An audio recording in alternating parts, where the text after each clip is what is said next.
আসসালামু আলাইকুম সবাইকে। বুবা মেয়ের ভালোবাসা গল্পের 6 নম্বর পার্ট। তো বেশি কথা না বলে চলুন গল্প শুরু করা যাক। আমি বললাম, হয়েছে কি, এভাবে ধরে বসে আছো কেন? দম বন্ধ হয়ে আসছে। পরি বলল, কি হয়েছিল তোমার? কথা বলছিলে না কেন? আমি বললাম, জানো না? পরি বলল, জানলে কি এভাবে ছুটে আসতাম?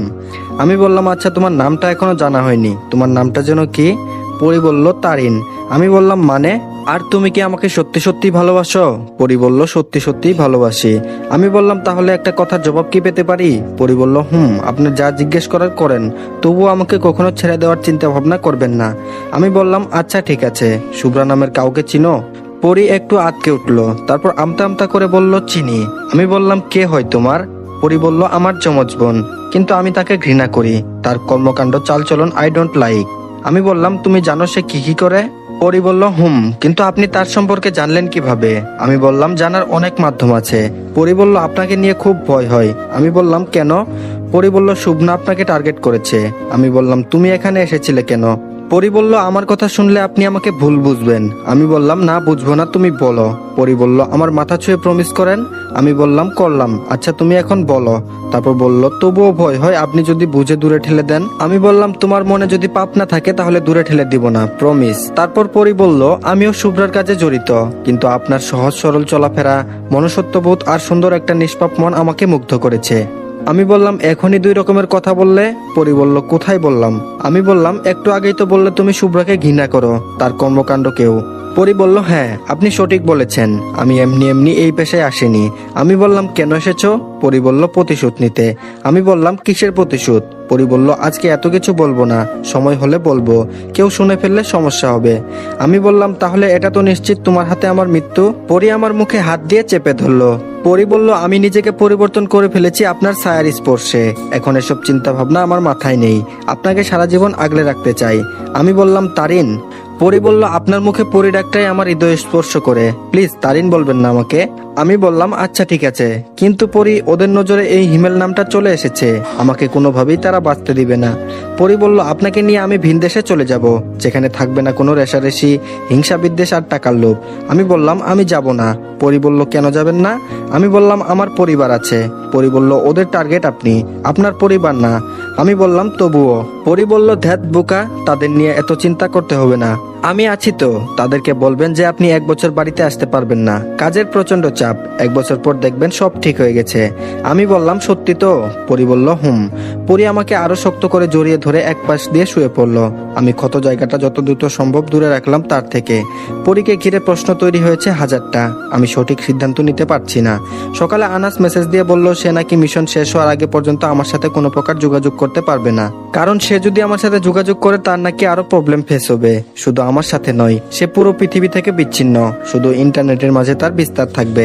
তবে কোনো রকম নিজের লোকেশন কাউকে দিতে পারবে না, তার পরিবারের সাথেও না। তাই পড়ে গেলাম আরেক মহাচিন্তায়। এখন নিজের চিন্তা নিজেকেই করতে হবে, তাছাড়া কোনো উপায় নেই। পরির সাথে অন্যত্রে পাড়ি জমানোটা ঠিক হবে কিনা ভাবছি।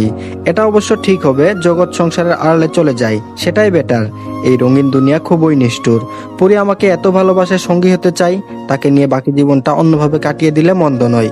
3 দিন পর বাড়িতে চলে আসলাম, এখন একটু সুস্থ, তবে মনে সর্বদা ভয় কখন কি হয়ে যায়। সেদিনের পর থেকে অবশ্য শুভ্রাকে দেখিনি আর, তবে তার প্রতি বিশ্বাস নেই, কখন এসে হানা দেয় কে জানে।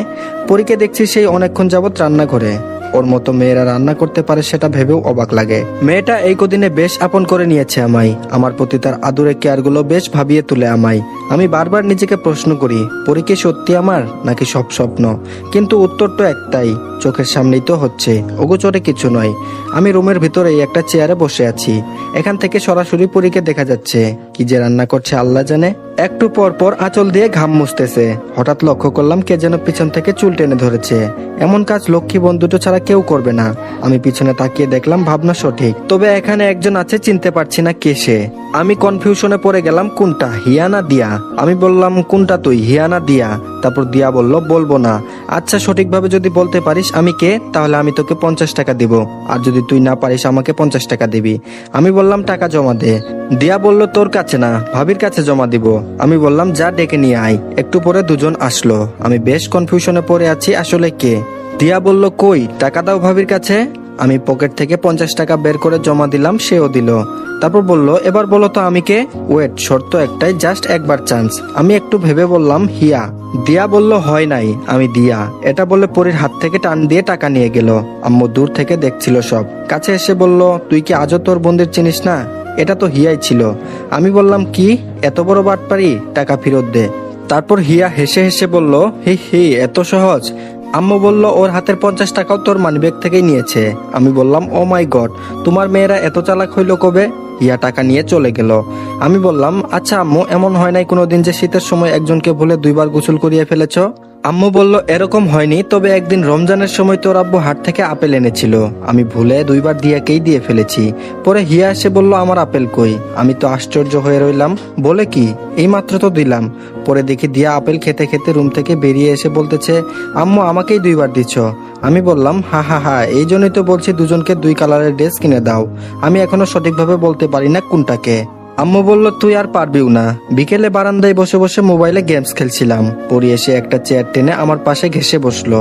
আমি বললাম, কি ব্যাপার, মন খারাপ? পরি বলল, ছিল, কিন্তু আপনার পাশে বসে এখন মন ভালো হয়ে গেছে। আমি বললাম, 49 শতাব্দীর স্ত্রীদের মতো আপনি আপনি করছো কেন? পরি বলল, অপেক্ষায় ছিলাম কখন আপনি অনুমতি দেন তুমি করে বলার জন্য। আমি বললাম, অনুমতি পেয়েছো? পরি বলল, হুম। আমি বললাম, এখন বলো মুড অফ কেন? পরি বলল, আম্মু আব্বুর কথা মনে পড়ছে। আমি বললাম, তোমার আব্বু আম্মু তো তোমাকে অবহেলা করতো। পরি বলল, হুম। আমি বললাম, শুভ্রাকে আদর করতো? পরি বলল, না। আমি বললাম, কেন? পরি বলল, ওরা আমাদের আপন মা বাবা ছিলই না, তবে ছোটবেলা থেকে আশ্রয় দিয়েছে। আমি বললাম, অবহেলা করতো কেন? পরি বলল, আপন বাবা মায়ের মতো কেউ হয় না, আর তাদের একটা ছেলে ছিল, নাম অ্যালেক্স। আমি বললাম, ওরা অন্য ধর্মের ছিল? পরি বলল, না, তারাও মুসলিম ছিল। সে ছেলে ছিল নাস্তিক, তাই নিজের আসল নাম রবিন থেকে অ্যালেক্স পরিবর্তন করে। সে ছিল তার বাবা মায়ের কলিজার অর্ধেক। ছেলে যতই অন্যায় কাজ করুক না কেন, তারা সায় দিত। আমাদের এমন বদলে যাওয়া দিনটা আজও মনে পড়ে। আমি বললাম, বুঝতে পারলাম না। পরি বলল, বলছি, 2 বোনের এমন পেশায় আসার একটা অদ্ভুত কারণ আছে। যেদিন থেকে এই পেশায় প্রবেশ করেছি, সেই দিনটা আজও স্পষ্ট মনে আছে। আমি বললাম, কিন্তু তুমি তো আগে বলেছিলে প্রতিশোধের জন্য এই মিশনে জড়িয়েছ। পরি বলল, পুরো কাহিনীটা আগে শুনতে হবে। আমি বললাম, বলো। পরি বলল, আজ থেকে প্রায় 8 বছর আগের কথা। সেদিন ছিল শ্রাবণ মাসের কোনো একদিনের রাত। বাহিরে তুমুল বেগে বৃষ্টি আর ঝড় তুফান বইছে। আমি আর শুভ্রা মোমবাতি জ্বালিয়ে ঘরে বসে আছি। হঠাৎ দরজায় ঠকঠক শব্দে আটকে উঠলাম দুজন। রাত প্রায় 11:30 বাজে। এত রাতে কে দরজায় কড়া নাড়তে পারে?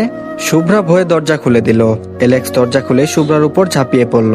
আমি পরিস্থিতি স্বাভাবিক না দেখে বৃষ্টি উপেক্ষা করে অন্য ঘরে গেলাম অ্যালেক্সের বাবা মায়ের কাছে। তাদের গিয়ে রিকোয়েস্ট করলাম, পায়ে পর্যন্ত ধরলাম আমার বোনটাকে এই অমানবিক নিষ্ঠুরতা থেকে বাঁচাতে। কিন্তু তারা সেদিন আমার কথার কর্ণপাত করেনি, উল্টো আমাকে দরজা ঠেলে বের করে দিল। এসে দেখি যা হবার তাই হলো। পরবর্তীতে অ্যালেক্স এই ঘটনাটি দিয়ে আমার 2 বোনকে ব্ল্যাকমেইল করত। যেহেতু আমরা দুজন দেখতে একই রকম ছিলাম, তবে ওই রকম কিছু আর করেনি। তাদের ব্ল্যাকমেইলের ধরন ছিল ভিন্ন। সে আমার 2 বোনকেই তথ্য প্রযুক্তি সম্পর্কে প্রশিক্ষণ দিতে লাগলো সেই তখন থেকেই। এর জন্য সে মাসে 50,000 টাকা আমাদের দুজনের পিছনেই খরচ করত। এতে শুধু তার লাভ, সে আমাদের দিয়ে দেশে বিদেশে নেটওয়ার্ক হ্যাক করাতো। কয়েক মাসের মাথায় সে কোটি কোটি ডলারের মালিক হয়ে যায়। পরবর্তীতে শুভ্রাও এটাকে পেশা হিসেবে নিয়ে নেয়। একসময় শুভ্রা নিজের কিশোরী বয়সে সেই অমানবিক নিষ্ঠুরতার সায় দেওয়ার জন্য অ্যালেক্সের বাবা মাকে খুন করে।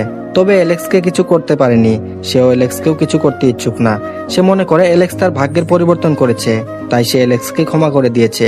তবে সবকিছু আমার চোখের সামনে হয়েছে, আমি কিভাবে পারি ভুলে যেতে? সে তো আমাকেও এই পথে নিয়ে এসেছে। তাই জীবনে কখনো অ্যালেক্সকে সুযোগ মতো পেলে নিজের হাতে খুন করব।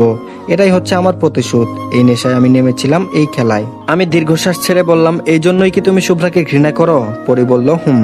আমি বললাম, আমি এমন খুন খারাপই পছন্দ করি না। পরি বলল, খারাপ লোক হত্যা করলে পাপ হয় না হিমেল? আমি বললাম, কে বলেছে? পরি বলল, মানুষের মুখে শুনেছি। আর সে আমাদের দেশের শত্রু। আমাদের দেশ থেকে প্রতিদিন কোটি কোটি টাকা বিদেশে পাচার করছে। তাকে মারলে পুণ্যি হবে। আমি বললাম, তাও ঠিক। পরি বলল, তুমি কি আমাকে সাহায্য করবে? আমি বললাম, দেখা যাক। অ্যালেক্সকে সামনে পেয়ে নেই তবে তো। পরি বলল, তুমি ছাড়া তো কেউ নেই আমার, একমাত্র ভরসা তুমি। আমি বললাম, আচ্ছা, অ্যালেক্সকে সামনে পাওয়ার মতো কোনো দিন আছে নাকি? পরি বলল, হ্যাঁ, 12 তারিখ। আমি বললাম, কোথায় পাবো তাকে? পরি বলল, রাঙামাটির এক নির্জন পাহাড়ে। আমি বললাম, সে কি একা থাকবে? পরি বলল, আমি সব জানি কিভাবে কি করতে হবে। আমি বললাম, আমার ভয় করছে। পরি বলল, ভয়কে জয় করতে শিখো কলিজা।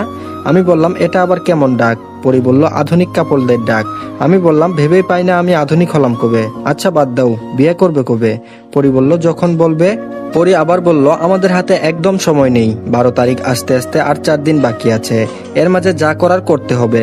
আমি বললাম পরি বলল, একটা কাজ করলে কেমন হয়? আমি বললাম বলো। পরি বলল, আজকে রাতে ঘুরতে যাওয়ার নাম করে একবারে বিয়ের কাজটা সেরে ফেললে কেমন হয়? আমি বললাম, আমি এই অসুস্থ শরীর নিয়ে বের হতে পারবো না। পরি বলল, তুমি এখন মোটামুটি সুস্থ, আর এই আমরা কি হেঁটে যাব নাকি রিক্সা করে যাব?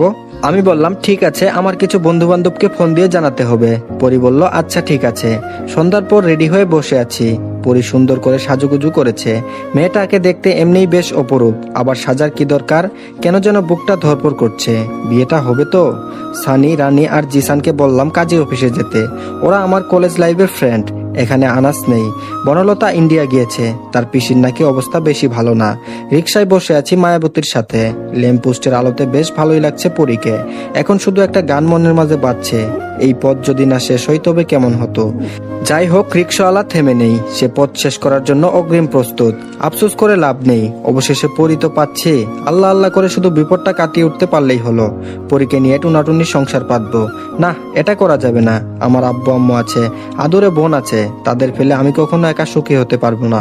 তবে বিপদ শেষ না হওয়া পর্যন্ত আমার পরীকে নিয়ে অজানাই থাকতে হবে। রেজিস্ট্রেশনের সময় আমি একটু লক্ষ্য করেছিলাম আসলে পরীর নাম তারিন কিনা। তারপর দেখলাম হ্যাঁ তারিন নয়, আর এইটুকু দেখেই বিশ্বাস হলো।